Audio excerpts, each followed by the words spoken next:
Hello and welcome, my friends. I do apologize that I was unable to do a live session this Friday. This Friday being a PD day and my kids had appointments, I wasn't going to try and rush through something. So I wanted to make sure I got this reading done for you because there's so much going on. Now, this reading is for May 22nd through to the 28th. This is the last full week of May.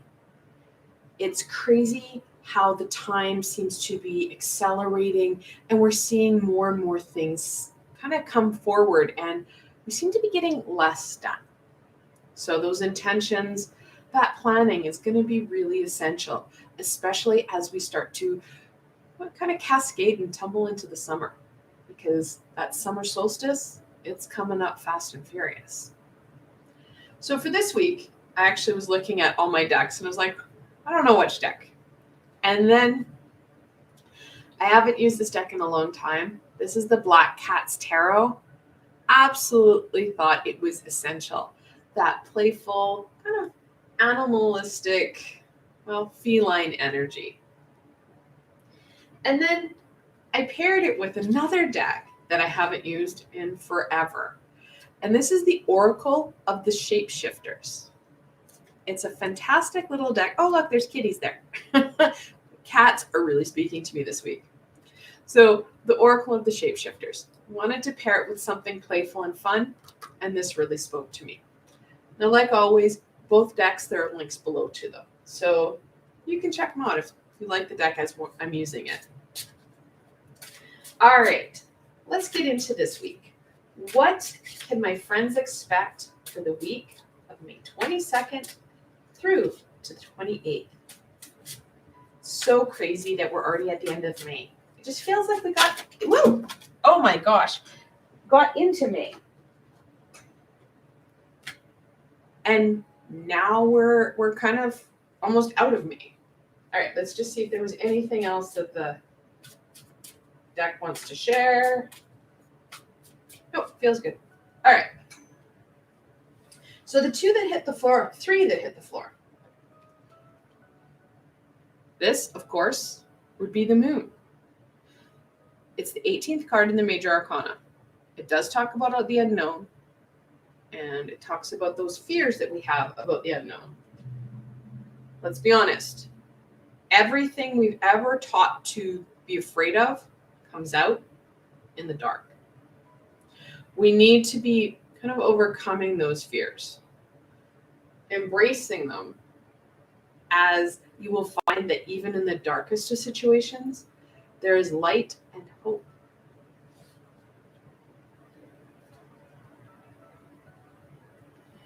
This is the Page of Pentacles. I love how it looks. Like, I don't know if he's parasailing or if what he was doing, but he is kind of gliding over water, which is atypical for a pentacle. But he's just kind of enjoying it. Talks about going with that flow and still having time for that creativity and fun, which leads back to that, does not matter how dark the situation is, there is light at the end of the tunnel. There is a silver lining. There are things that are going right. Sometimes they are very dim and hard to find, but the more you enjoy, the more you relax, the more you're going to be able to see them. And then we have the Two of Pentacles, talking about that balance, that stability, and groundedness. Because the more, of course, that we feel stable and balanced, the more we're able to open up, the more we're going to be able to use that frontal cortex, plan forward. We're going to be able to overcome those challenges and problems because we are able to think it through rather than react, which is a challenge unto itself because we're in Mercury Retrograde. So making sure that we take that time. We're balancing things out. We're keeping calm. We're staying stable. And we're being centered. Now, easy things to say can be a challenge and a trick to do. Now, because it's me and I love to give guidance, but more importantly, I love to give the supports you need. So if you're new to my channel, welcome. I will support you in giving you information. I'm also going to give you some tools and supports. I have 3 meditative playlists, a mindfulness playlist, and 4 healing playlists. These are tools for you. And I know what you're saying, meditation, I can't do it. Well, neither can I. If someone told me, go into a room and just sit there and listen to like plinky music or hum, my mind would scatter. They're all guided. So it's not like you're going to have to work hard at this. It's something that you can just sit and breathe. That's the biggest thing, breathing. And we kind of got that covered. So that's stability and groundedness. I have lots of meditations focusing in on both. Okay. Now, also, later in this week, on Tuesday, you guys are going to get another meditation in my Just You and Me playlist. It's my short and sweet playlist, which is my playlist that is between 5 to 10 minutes. These meditations are a short burst of support to help get you through your day. And guess what it's on? Stability. I've got it already filmed up, and I'm just kind of putting it all together for everybody. So, tools to help you really overcome some of those challenges, because Mercury Retrograde is still in play. And we're going to feel it. 3 of Swords. Like I said, no matter how dark, how challenging things can be, the first card we pulled, or that came flying out of my deck, was the Moon. There is light there. There is hope. We have the ability, we have the tools to overcome this challenge, to get through it. We need to make that choice. We're the ones that need to take those steps forward. We also have a 2 and a 3 here, reminding us we don't need to run through this. We may want to because we don't want to be in this pain. But those small, stable steps, those little things that we do for ourselves, it's going to make a difference. We're going to get through it. And this is how we're going to get through it. The 8 of Cups, that inner work. I know a lot of us are like, ew, yuck, work? What did I sign up for? When we take a little bit of time throughout our week, we start to really strengthen ourselves. We start to work on those things that we know we want to work on. Sorry, these cards, and I think this is why I don't use this deck a lot, because it's so dark, it comes off, I get a glare a lot. So, right, these are why you're like, oh, this is why I don't use this deck very often. It doesn't go well with the camera. So the more that we're able to start to strengthen that inner self, not only do the more we understand it, but the more we're able to start to dump and release some of this pain, some of this fear that we're holding on to, because we're easily triggered. And this week, you're going to find that. You're going to find that the littlest things set you off. So things that can help out with that. Well, you can take some time to start to release some of that pain. I do have a meditation that I did with Archangel Metatron back in 2020. That's exactly what we did. We released that pain that we're holding on to. Best part, this is not therapy. This is energy work. We're not going to relive it. We just want to get rid of it. We don't want to traumatize ourselves or re-traumatize ourselves. So getting rid of it and just releasing it. At the same time, because it's a meditation, and all my meditations, if they don't have grounding or stability within them, like that's what their title is, they end off on a grounding element. So we have the ability to ground ourselves, even though we're not focusing in on that grounding. That little bit of time will go a long way. And if you're a crystal person, crystals that I would recommend to have this week. Something like selenite helps us with that protection. Something like rose quartz will help us with that heartache, that pain, that self-love. Smoky quartz can also help with that protection and that stability. And if we're really feeling funky, carnelian, which is an orange crystal, can help with that sunshine, that love, that happiness and joy. So let's get into this week. Oh, card state. Okay. What can my friends expect from the beginning of the week? Now, we do have Mercury Retrograde in play, like I said. However, we don't have a lot coming in. Saturday, we have Gemini coming in. And so Gemini will already be in play. And we've already had the full moon. The new moon comes in the following week. So we have a week where we're like, okay, this is kind of getting into the groove, getting some of that work done.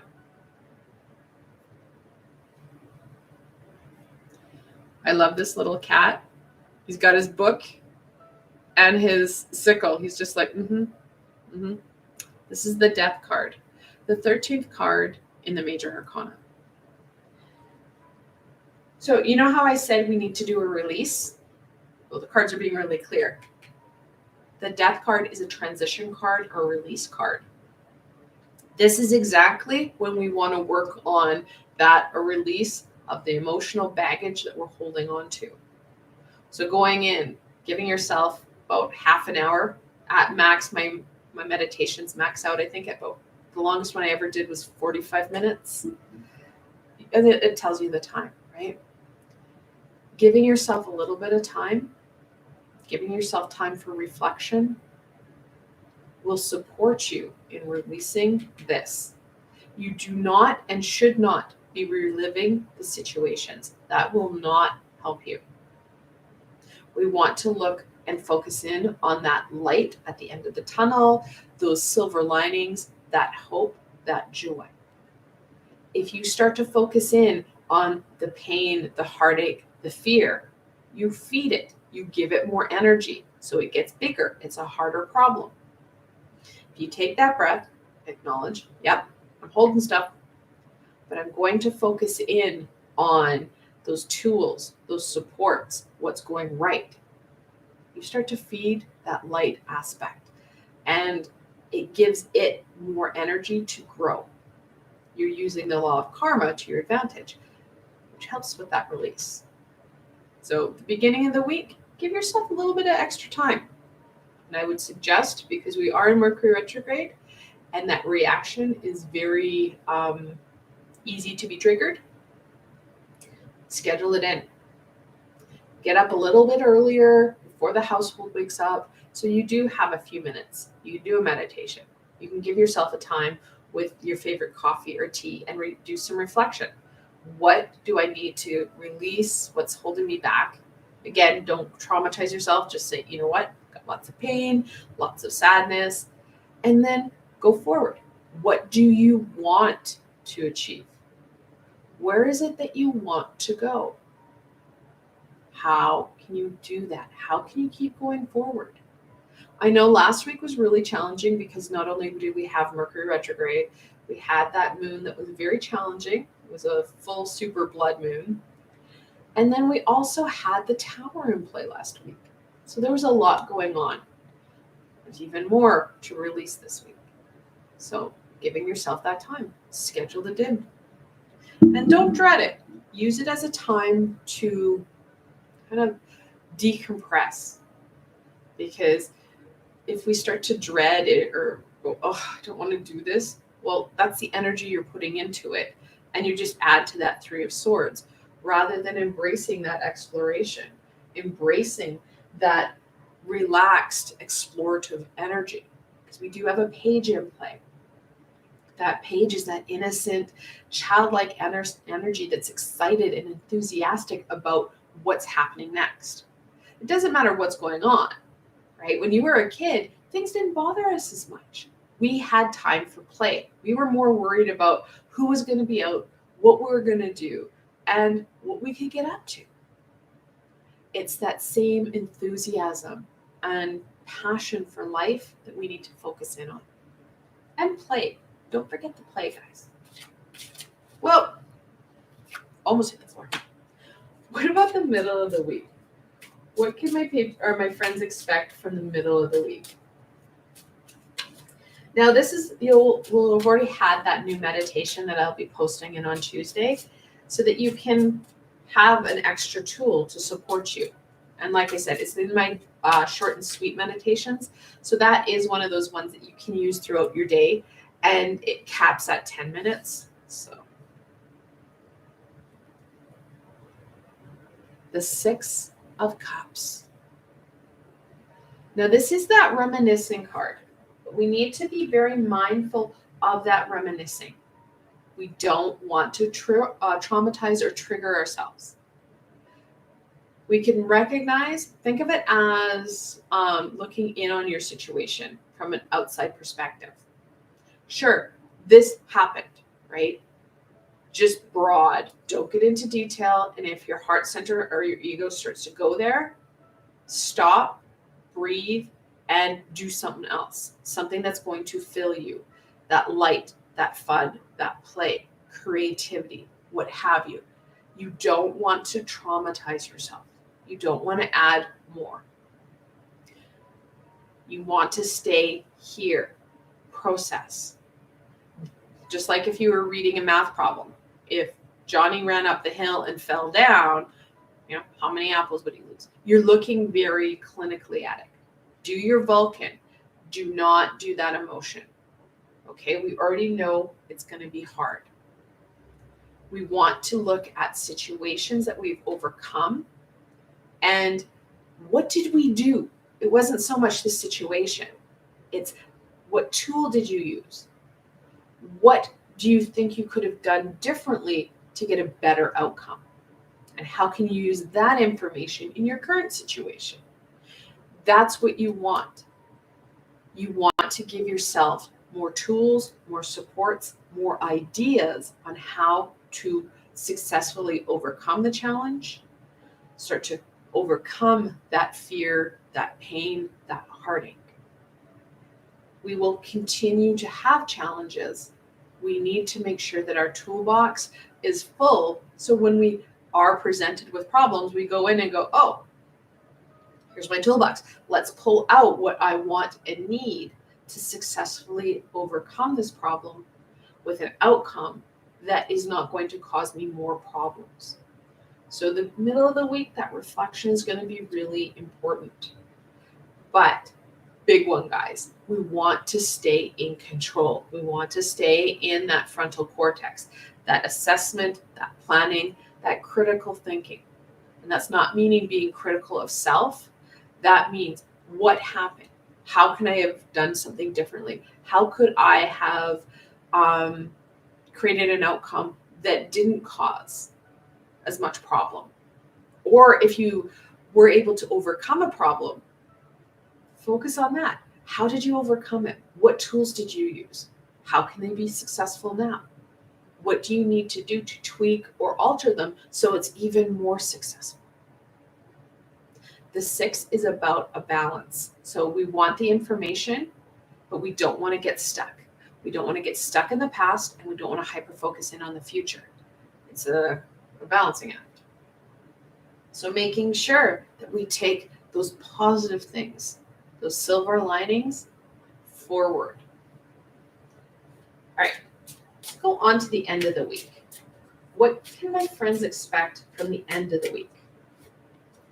Also, guys, in the middle of the week, you can expect another reading. I'm going to be doing my angel reading next week. I believe on Wednesday, which is actually the 25th of May. And that's World Tarot Day, which, I won't lie, is one of my favorite days. Why? Because I love tarot. So, I wanted to make sure that we got a reading in on World Tarot Day. And I was like, I'll do my angel reading.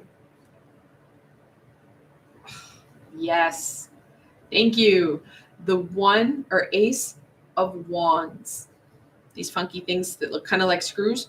are wands. Now, the Ace of Wands to me always feels like a match. You're going to strike it and it's like erupting. If we're able to use those tools, we're able to go back and go, okay, this is what I did. This is how I was successful. This is what I want to do with it. You're going to see those ahas erupt. That silver lining, that light, that hope will explode. You will feel stronger. You'll feel that kind of joy, that light at the end of the tunnel. Yes, it's going to require work on your part. However, when we do that work, you're going to see the rewards, because this talks about new beginnings. When we release and we start to create those solutions that are going to really be for our greater good and that is high vibrational, you start to see yourself overcome and get out of the gunkiness and into that fun, that creativity, that spark that we hold in our solar plexus and sacral chakras. We feel fulfilled and we start to enjoy our everyday. So Friday, Saturday, you're going to feel that shift. The more you engage in the release, the more you engage in that solution, the more you're going to see that ace really pop. All right, what further and final support and guidance can we share with my friends so that they can overcome the challenges of the week and really embrace that Ace of Wands?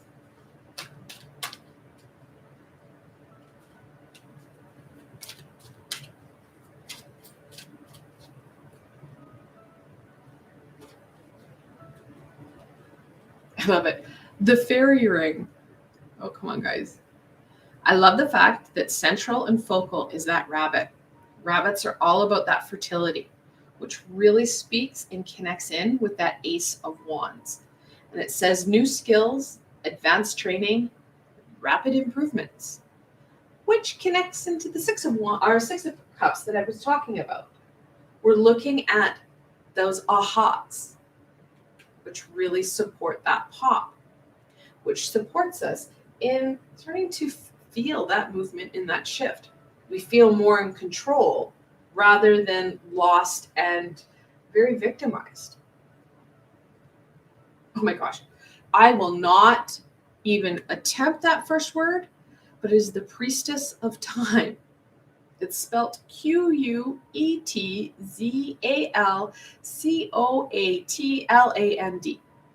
I've Coatland, but I don't even want to try it.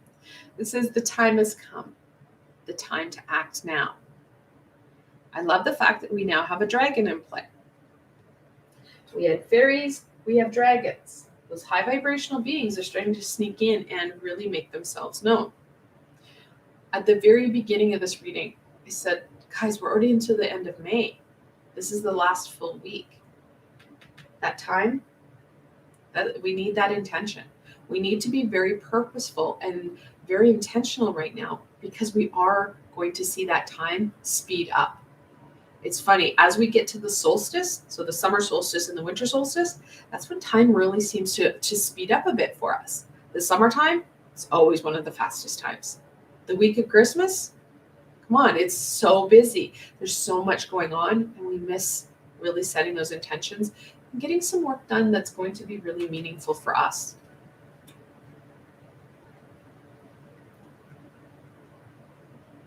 Miss Spiderweb. Reconsider your alliances. Make new connections. This is Mercury retrograde, guys. Hence why I can't talk anymore. We're going to have people who are going to be struggling around us.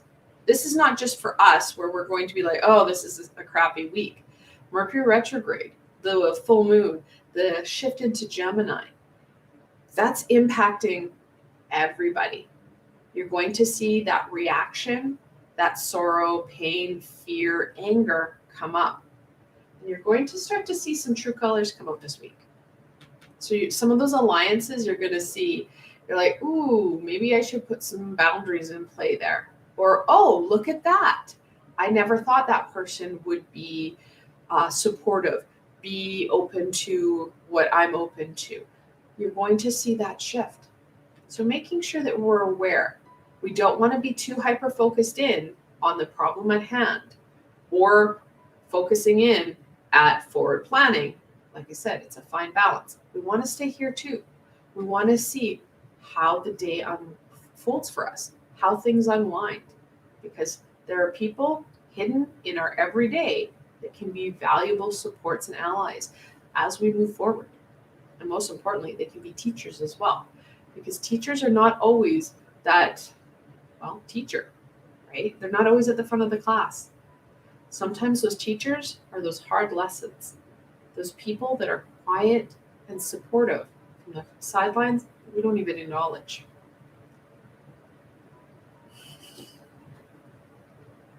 And this one could be true too. Little brother, little sister.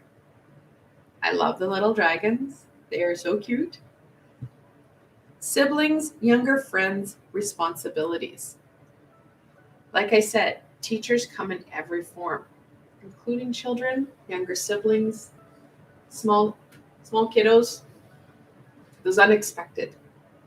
Be open to their suggestions. Be open to that play, that fun. Because when we start to shut ourselves down and start to put those blinders on, that's when we start to miss out, because we don't have the energy, we don't have the openness to enjoy and play, which of course helps with that light, that silver lining. This week may be a challenge for you. We don't have the tower in play, which is a step up from last week. But know that this week as well will bring you some challenge. It's going to be important that we stay in that frontal cortex, that we use our skills, and that we have a little bit of fun. I want to thank you guys so very much for joining me today. If you like this video, please remember to give it a thumbs up and don't forget to subscribe. I have so much more support, healing, teachings. There's so much more coming forward. The best way to stay connected, of course, is to subscribe and hit that little red bell so you don't miss out on anything.